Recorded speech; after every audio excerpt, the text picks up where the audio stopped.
So you want to become unstoppable. But there's one thing standing in your way, and it's the P word, procrastination. Listen, I'm not judging, girl. We've all been there.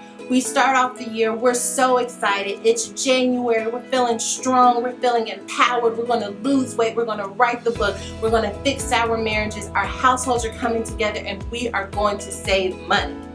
Then January ends, February begins, and now it's March, and you're not any closer to your goals than you were at the beginning of the year. Well, guess what?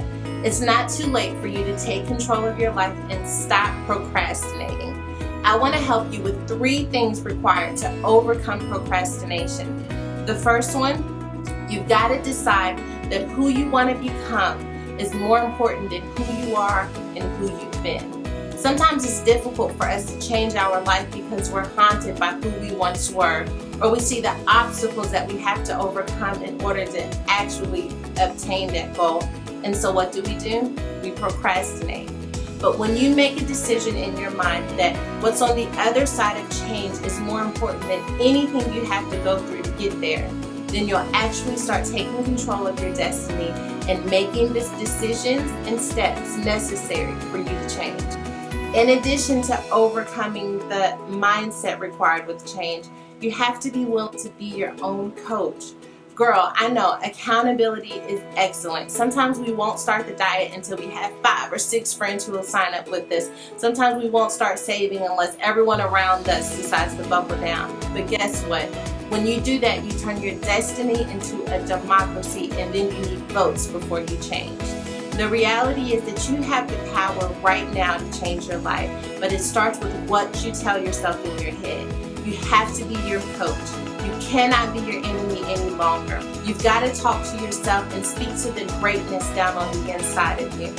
And lastly, outside of becoming your coach and outside of seeing that vision of who you are, you know what else you've got to do? You got to have a conviction about your change.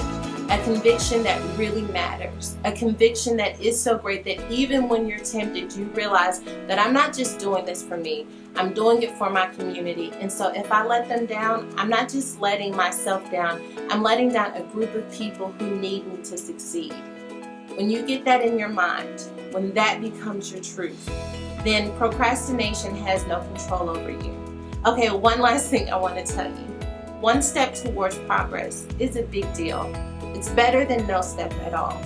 Sometimes we can believe that if it doesn't happen as quickly as we'd like for it to, that it doesn't even matter. But the reality is, the more you wait, the more time it takes to change. Progress is the enemy to procrastination. One progress, one salad, one penny saved, $1 saved, one word written in that book, 2 chapters down in the book. It's better than nothing at all. I don't know what your goals are. Maybe they're like mine and you just want to lose some weight. Maybe they're bigger and greater than that. Maybe it's about getting your relationship with God together. Maybe it's about creating vulnerability within your husband. Maybe it's about forgiving. Maybe it's about trusting. I just want you to know that it's not just going to happen. You're not going to blink your eyes and be there. You're going to have to make conscious decisions that help you realize the goal that's in your heart. And that starts today. So it's me, Sarah Jakes Roberts, Miss Unstoppable, with an encouraging word to tell you that you are greater than procrastination. Take control of your life. Don't let life take control of you. You're unstoppable.